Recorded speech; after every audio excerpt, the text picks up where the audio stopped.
औज़ुबिल्लाहिमिनश्शैतानिर्रजीम बिस्मिल्लाहिर्रहमानिर्रहीम। I am Fakhr, your biology teacher, Dilhor Garrison Junior and Upper School। 9th class biology chapter 1 study कर रहे हैं हम। Topic हमारा relationship of biology to other sciences plus हम careers in biology को भी study करेंगे। Relationship of biology to other sciences, सबसे पहले introduction. The interrelationship among different branches of science cannot be denied. हम sciences की जो मुख्तलिफ ब्रांचेज हैं उनके दरमियान रिलेशनशिप को डिनाई नहीं कर सकते, रद्द नहीं कर सकते। बायोलॉजी इंक्लूड्स इंफॉर्मेशन, बायोलॉजी में information on various aspects of living things. Living things के बारे में बहुत सारी इंफॉर्मेशन है, but this information relate to the other branches of science as well. लेकिन ये इंफॉर्मेशन दूसरी साइंस की ब्रांचों के साथ भी क्या करती है, रिलेट करती है। Define inter disciplinary sciences, each branch of science has relationship with all other branches is called inter disciplinary sciences.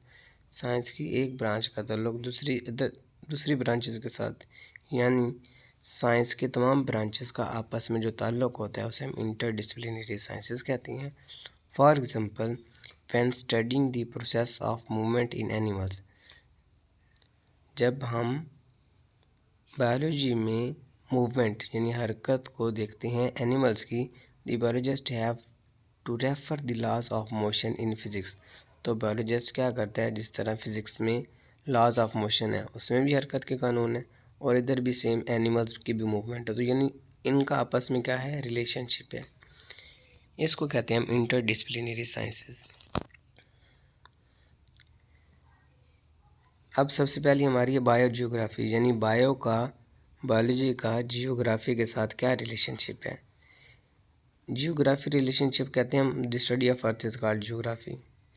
It deals with the study of the occurrence and distribution of different species of living organism in different geographical region of the world. अब bio में हम species को study कर रहे हैं, living organism को study कर रहे हैं। जियोग्राफी में हम देखेंगे कि वो कौन से जियोग्राफिकल रीजन पर, वर्ल्ड में, दुनिया में वो कौन से रीजन पर उसकी अकरेंस है, कितनी तादाद में, कितनी डिस्ट्रीब्यूशन में है। देखिए definition, it deals with the study of occurrence, इसमें हम उसके अकरेंस देखेंगे, and distribution of different species, और मुख्तलिफ स्पीशीज़ की डिस्ट्रीब्यूशन देखेंगे, और living organism in different geographical region, मुख्तलिफ रीजन्स में ऑफ द वर्ल्ड, दुनिया के। It applies the knowledge of characteristics of particular geographical region to determine the characteristics of living organisms found there। ये knowledge हमें बताता है कि जो एक ख़ास जियोग्राफिकल रीजन में जो ऑर्गेनिजम्स रह रहे हैं उसकी क्या करैक्टरिस्टिक्स है, यानी जो गर्म इलाकों में रह रहे हैं उनकी करैक्टरिस्टिक्स और होंगी, जो ठंडे इलाकों में रह रहे हैं उनकी करैक्टरिस्टिक्स और होंगी। तो डिपेंड करता है कि वो कौन सी जियोग्राफिकल रीजन में पाए जाते हैं। नेक्स्ट हमारे पास bio economics. It deals with the study of living organisms from economical point of view. अब इकोनॉमिक्स में हम देखते हैं लॉस और प्रॉफिट को। अब बायो इकोनॉमिक्स है तो लिविंग ऑर्गेनिजम्स के अकॉर्डिंग हम देखेंगे। लिविंग ऑर्गेनिजम्स में प्लांट्स भी आते हैं और एनिमल्स भी आते हैं। उसके हवाले से हम देखेंगे कि हमें क्या फ़ायदा और क्या नुकसान हो रहा है। For example, the cost value and profit value of the yield of wheat can be calculated through bio economics and benefits और losses can be determined. Cost value यानी जो हमने कीमत खर्च की हुई, एंड प्रॉफिट वैल्यू जो हमें मुनाफा है, of the yield of wheat, अगर हमने गंदम की फसल लगाई है उस पर, can be calculated through bio economics. तो हम इसको बायो इकोनॉमिक्स के से पहले इसको कैलकुलेट करेंगे, एंड बेनिफिट और लॉस कैन बी डिटरमाइंड। हम देखेंगे कि हमें क्या आ रहा है, इसमें बेनिफिट आ रहा है या लॉस आ रहा है। पहले हम बायो इकोनॉमिक्स को यूज़ करते हुए उसकी वैल्यू देखेंगे कि हम इतना खर्च कर रहे हैं, इतनी इस पर लागत है हमारी, और हमें इतना मुनाफा आएगा, तो हम फिर आगे अपना काम स्टार्ट करते हैं। तो इसको कहते हैं बायो इकोनॉमिक्स। यहाँ से स्टार्ट होते हैं कैरियर्स इन बायोलॉजी। सबसे फर्स्ट कैरियर क्या है हमारे पास जी, मेडिसिन या सर्जरी। यानी अगर आपने बायोलॉजी रखी हुई है तो आप उसके बाद आप कौन कौन से पेशे में जा सकते हैं। Medicine and surgery, the profession of medicine deals with the diagnosis. Medicine का ताल्लुक डायग्नोसिस, तशखीस से, and treatment of disease in human, और किस ह्यूमन में कोई बीमारी है तो उसका ट्रीटमेंट है। In surgery the parts of the body में बी रिपेयर्ड। सर्जरी में क्या होता है, जो बॉडी पार्ट्स होते हैं उनको हम रिपेयर कर देते हैं, रिप्लेस कर देते हैं या रिमूव कर देते हैं।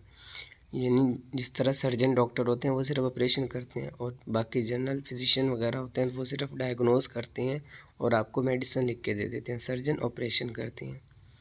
For example the removal of stone through renal surgery. अब हमने अपनी स्टोन निकलवाना होता है तो सर्जरी करवाते हैं। ट्रांसप्लांटेशन ऑफ किडनी ट्रांसप्लांट करवाते हैं और ट्रांसप्लांटेशन ऑफ लिवर भी ट्रांसप्लांट होता है, तो वो सारा सर्जरी के जरिए होता है। Professions, both these professions are studied in the same basic course MBBS and then studied go for specialization। अगर आपने बायोलॉजी रखी है तो उसके बाद आप MBBS करेंगे।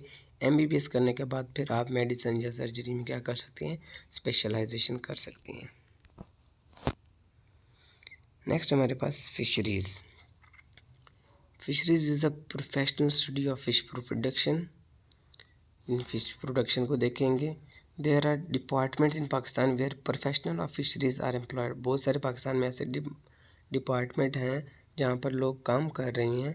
दे serve for enhancing the quality and quantity of fish production. वो इस पर वर्क कर रहे हैं कि जो फ़िश है उसकी क्वालिटी और क्वांटिटी को हम किस तरह बढ़ा सकते हैं। इन्हांसिंग का मतलब होता है बढ़ाना।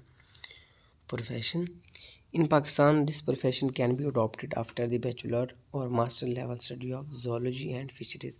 आप कब फिशरीज़ में जा सकते हैं, जब आपने बायोलॉजी रखी, FSC प्री मेडिकल, उसके बाद फिर आप मास्टर्स करते हैं या फिर बैचलर्स करते हैं जोलॉजी में या फिशरीज़ के सब्जेक्ट्स में, तो फिर आप जा सकते हैं इस प्रोफेशन में। नेक्स्ट हमारे पास agriculture. This profession deal with the food crops and animals which are the source of food. इस प्रोफेशन में हम देखेंगे कि फूड क्रॉप्स और एनिमल्स जो ज़रिया हैं फूड का। An agriculturist work for the betterment of crops. जो एग्रीकल्चरिस्ट है वर्क करता है बेटरमेंट ऑफ क्रॉप्स, फसल की बेहतरी के लिए, जैसे कि वीट है, राइस है, कॉर्न etc। और इसके साथ साथ वो animals like buffalo, cow etc from which we get food, जिससे हम क्या हासिल कर सकते हैं, फूड हासिल कर सकते हैं, उसकी क्वालिटी को बेहतर करती हैं। Professions in Pakistan there are many universities which offer professional courses on agriculture after the higher secondary education in biology. अगर आपने बायोलॉजी में हायर सेकेंडरी एजुकेशन तक हासिल कर लिया तो उसके बाद फिर आप इस प्रोफेशन में जा सकते हैं। बहुत सारी यूनिवर्सिटीज़ इसकी अलहदा डिग्री करवाती हैं, जैसे यूनिवर्सिटी ऑफ एग्रीकल्चर फैसलाबाद है, तो बाकायदा यूनिवर्सिटीज़ बनी हुई हैं जो इस पर वर्क करवा रही हैं। थैंक यू, अल्लाह हाफिज़।